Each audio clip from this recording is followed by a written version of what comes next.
बालेश्वर में हिमांशु दास memorial सर्वभारतीय football tournament द्वितीय दिवस राउरकेला रेड को 2-1 गोल रे हराई सेमीफाइनल को गला एसएसबी सिलीगुड़ी।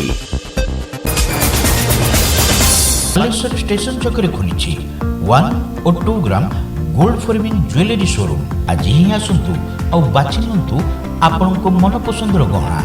एसजे ज्वेल्स समाज ऑफिस तलमहला स्टेशन छक बालेश्वर। बालेश्वर में हिमांशु दास मेमोरियल सर्वभारतीय फुटबॉल टूर्नामेंट द्वितीय दिवस रे राउरकेला रेड और एससीबी सिलीगुड़ी टीम मध्य मैच अनुष्ठित हो जाइछि। हिमांशु हरि फाउंडेशन आनुकूल्य रे आयोजित होतिबा टूर्नामेंट रे मैच पूर्व अनुष्ठित उत्सव रे पूर्वतन विधायक स्वरूप दास, रेमुणा ब्लॉक अध्यक्ष Rajendra Raut, football association of Odisha उपसभापति तथा अंतर्जातीय फुटबॉल कोच मोहम्मद शाहिद जब्बार और बालेश्वर जिला क्रीड़ा संघर सहसाधारण संपादक तथा फुटबॉल एसोसिएशन ऑफ ओडिशा अन्यतम उपसभापति पद्मलोचन लेंका प्रमुख अतिथि भाव जोगदे फुटबॉल खेल को प्रोत्साहन देवा नहीं उद्यम आयोजकों को साधुवाद जणाइथिले। बालेश्वर किंबदंती व्यक्तित्व स्वर्गत हिमांशु दास स्मृति में आयोजित यह टूर्नामेंट एक प्रशंसनीय उद्यम बोली अतिथि माने कहिथिले। हिमांशु मौसा विषय कहया चाहिए से जड़े खेलाड़ी थे विशेष कर फुटबॉल खेलुले। जिला स्कूल पाठ पढ़िया बेले से फुटबॉल गोटे फेवरेट गेम थिला एवं आज खुशी लगुच मेमोरियल मेमोरी आम समस्त मन उज्जीवित रखापी ये जो प्रयास है निश्चित भाव में गोटे बहुत भल प्रयास। बालेश्वर सर्वदा फुटबॉल प्रेमी थे आम जो पिला थी कॉलेज स्कूल पाठ पढ़ुलू ओल्ड स्टेडियम जो फुटबॉल मैच हुए से पूरा एरिया भरी जाए एवं पावर क्लब गोटे नाम थिला जी कि सब बालेश्वर पर सुना मानुला जो कथा पद्या भाई कहते कि आज समय परिवर्तन होती जो समय क्रिकेट को समस्त प्राधान्य दौरान सही समय हिमांशु दास मेमोरियल ट्रस्ट ये जो काम प्रयास कर निश्चित भाव में स्वागत योग्य। हिमांशु दास एमती गोटे मनीष थे गोटे हिमांशु दास आ बालेश्वर पाइबा बहुत कष्ट जे जदि जिते जहाँ कर बालेश्वर गोटे छाप छाड़ी दी आज जदि हिमांशु दास बंची था आज आपण मैंने जो देखुं महोत्सव सी आरंभ करते महोत्सव को आज देखी बालेश्वर जिलार बहु गुड़ाए 50-60 महोत्सव कर महोत्सव सी आरंभ करते जिते जहाँ करती सी प्रथम आरंभ करती। आज जो ऑल इंडिया टूर्नामेंट होती हिमांशु बाबू थिला बेले थरे हेइथिला खेल ए पड़िया से बहुत खेल प्रेमी थिले देखिथिले एवं जते बेले एठी पितामह भीष्म आज से आम पाखरे नहांती जहाँ परमिट पड़िया प्रसिद्ध थिला एवं जहाँ पुराना स्टेडियम जोटा कि जिला स्कूल को दिया जाए से स्टेडियम रे ऑल इंडिया टूर्नामेंट आम करूँ दीर्घ 42 वर्ष धरिकी अधिक भाई थे जनरल सेक्रेटरी मुझे 42 वर्ष धरी फुटबॉल जॉइंट सेक्रेटरी थी से ऑल इंडिया टूर्नामेंट आम करूँ बहुत दर्शक भाई मैंने आसती बालेश्वर बहुत खेलप्रेमी फुटबॉल खेलप्रेमी अच्छा। फाउंडेशन चेयरमैन युव शिल्पोद्योगी संजय दास एथिरे पौरोहित्य करने सहित टूर्नामेंट रूपरेख संपर्क में सूचना देते। ग्रुप ए रो 2टी मैच शेष होगा 14 तारीख में ग्रुप बी रे सामिल बैरकपुर स्थित पश्चिमबंग पुलिस स्पोर्ट्स क्लब सहित एमजी बेंगलुरु, 15 तारीख में Kerala Kannur United football club सहित बिहार मां कामाख्या फुटबॉल क्लब मैच अनुष्ठित हो। 13 और 16 तारीख 2टी सेमीफाइनल मैच खेल 17 तारीख कटकर नीता फुटबॉल एकेडमी और बारकपुर स्थित पश्चिमबंग महिला पुलिस स्पोर्ट्स क्लब मध्य प्रदर्शनी फुटबॉल मैच एवं 18 तारीख टूर्नामेंट फाइनल मैच अनुष्ठित हेबो बोली श्री दास कहते। आपन आज मैच देखुं बड़ रोमांचकर मैच चलती बर्तमान 2-1 रे भावुले समस्ते राउरकेला टीम टी वीक अच्छे कि राउरकेला बहुत बढ़िया बर्तमान खेलानी गोटे गोल कर सारे तो मैच बर्तमान बड़ इंटरेस्टिंग मोड्रे अच्छी। आज बंद सत्वे आप देखुं गैलेरी पूरा फुल अच्छी लोक मैंने आसुँच तो निश्चित मैच आज भल हो आग को मैच आहरी भल भल टीम अच्छा काली सेमीफाइनाल अच्छी आपण द्वारा आउ थे आप प्रथम धन्यवाद देवी आपण द्वारा आउ थे समस्त अनुरोध करी कि आउ 4-5 दिन जो रहा 18 तारीख पर्यटन आसिक मैच उपभोग करूँ।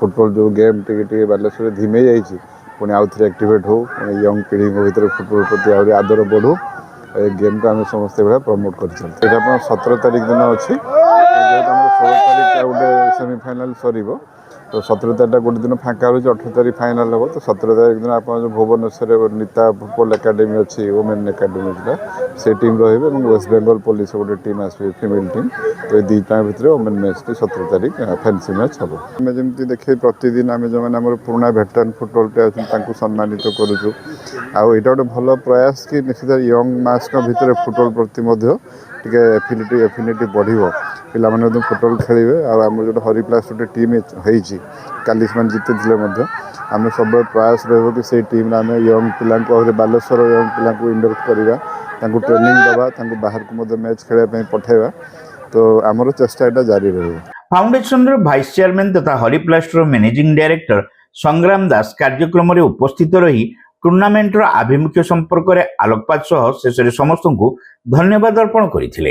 हिमांशु दास मेमोरियल फुटबॉल टूर्नामेंट करूँ क्या फुटबॉल एक्चुअली बालेश्वर एत प्रचार प्रसार होना बहुत फुटबॉल प्रेमी बालेश्वर अच्छा जो मैंने कि फुटबॉल मैच देखापी अपेक्षा करें आज आपण भी देखिपे केते एजेड लोक चली पारना बाड़ी धरिकी आसुँच फुटबॉल मैच देखापी तो आम स्पेशली फुटबॉल लभर ये मैच टी आयोजन करूँ आज यार द्वितीय दिन Rourkela red versus SSB Siliguri खेलुं आसंता काली एमईजी बेंगलोर और कलिकता बैरकपुर पुलिस खेलिए तो यही आम मुख्य उद्देश्य फुटबॉल लभर आम करें समस्त को अनुरोध करूँ समस्ते आसी उपभोग करूँ तो बहुत बहुत धन्यवाद जे तार जो मूल्यवान समय से आज आसिक उपस्थित होती से आम बहुत बहुत धन्यवाद।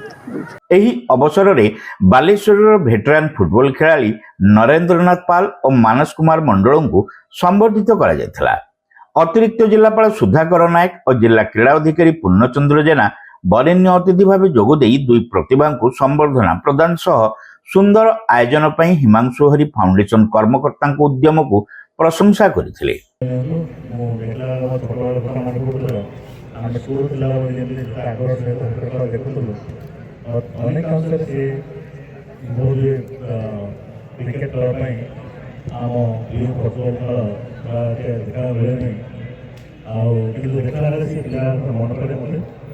बहुत सुंदर बहुत दुईटी खेलाड़ी आम सिलगुड़ी प्लस सुंदर खेल खेल प्रत्येक चलुच अपेक्षा पर्यटन मुझे धन्यवाद देवी और मुझे समस्त को जे बालेश्वर एत सुंदर फुटबॉल आयोजन कर मनोभाव को आम उत्साहित कर बालेश्वर युवक मनोभाव कर उत्साहित निजे केमी फुटबॉल एक सुंदर स्थान ग्रहण करेंगे भल खेल पारे ये आम इन्फ्लुएंस करा एनकरेज करा समस्त मन काम कर आशा करुदिन नहीं प्रत्येक वर्ष आयोजन हो नूआ खेल सृष्टि हो फुटबॉल खेल को सुदृढ़। टूर्नामेंट आयोजन कमिटी सह संपादक अभ्युदय दास मंच परिचालना करथिले। सभा पर अतिथि मानक द्वारा दुई टीम खेलाड़ी और मैच ऑफिशियल को स्वागत तथा परिचय सहित मैच आरंभ होता। संघर्षपूर्ण मैच प्रथमार्धरे राउरकेला रेड उपरे चाप सृष्टि करी एसएसबी सिलीगुड़ीर एल नवसिंह दुईटी सहज साध्य गोल देबारे सक्षम होइथिले। द्वितीयार्धरे राउरकेला रेड पक्षरु नीतीश टप्प गोटे गोल देइथिले। शेषरे एसएसबी सिलीगुड़ी 2-1 गोल रे विजयी होइथिला। मैच रे श्रेष्ठ प्रदर्शन पई नवसिंह को प्लेयर ऑफ द मैच भावे विवेचना करा जायतिला। टूर्नामेंट फॉर्मेट अनुसार मैच जीति एसएसबी सिलीगुड़ी ग्रुप ए रो द्वितीय टीम भावे सेमीफाइनल को उत्तीर्ण होइछि।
ଥିଲେ ଏସ୍ଏସ୍ବି ସିଲିଗୁଡ଼ିର ଖେଳାଳି ବଲ୍ଟିକୁ ଆଗେଇ ଦେଇଛନ୍ତି। ଏସ୍ଏସ୍ବିର 10 ନମ୍ବର ଫରୱାର୍ଡ ବଲ୍ଟିକୁ ନେଇକି ଯାଉଛନ୍ତି ଏବଂ ପ୍ରଥମ ଗୋଲ୍ ଦେଖାଯାଉ ଏଥିରେ ସେ ଗୋଲ୍ କନଭର୍ଟ କରିପାରୁଛନ୍ତି କି ନାହିଁ। ସିଧା ମାରିଛନ୍ତି କିନ୍ତୁ ରିସିଭ୍ କରିଛନ୍ତି ଏସ୍ଏସ୍ବି ସିଲିଗୁଡ଼ିର ପିଲାମାନେ ଏବଂ ସେ ଏସ୍ଏସ୍ବି ସିଲିଗୁଡ଼ି ପାଖରେ ବଲ୍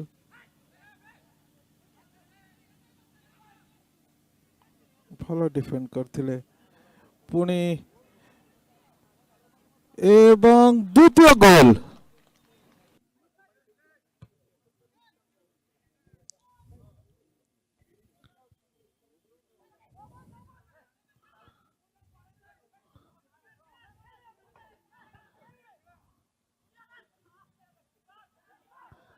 पुणे गोटे अपॉर्चुनिटी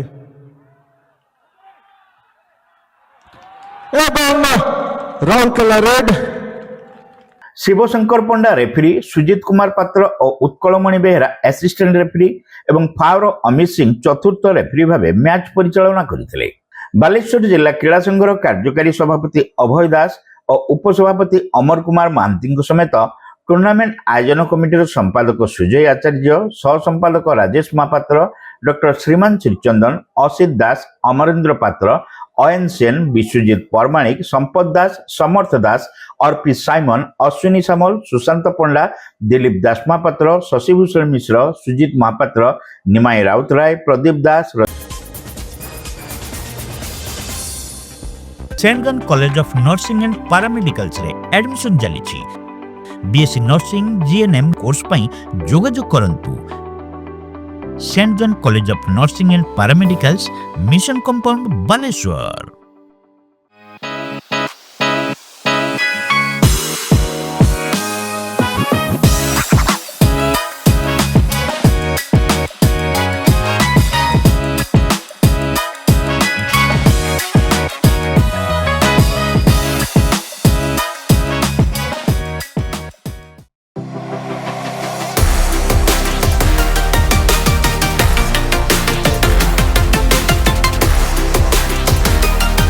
मां Lakshmi jewellers, Vivekananda Marg, Chidiya Polo, Baleshwar.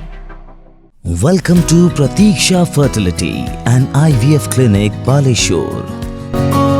With state-of-the-art facilities and cutting-edge equipment, we provide the highest standard of fertility care. Pratiksha Fertility and IVF Clinic, Baleshwar. Pipe किनिबा पूर्वरु पाइप रो पारिबा पणिया उपरे प्रत्येक प्रश्नर उत्तर आमे दबु। पानीर प्रखर जेते तीव्र हो अबा पानीर शिखर जेते उच्च हो, एमके प्लास्ट कंपनी रे निर्मित एमकेपी ब्रांड रो सुदृढ़ एवं दीर्घस्थायी पीवीसी एंड एचडीपीई पाइप्स सर्वदा नंबर 1।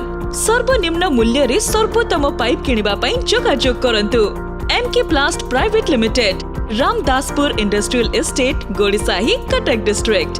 पिन 754006। कॉल करंतु 8637278439 किबा ईमेल करंतु admin@mkplast.in।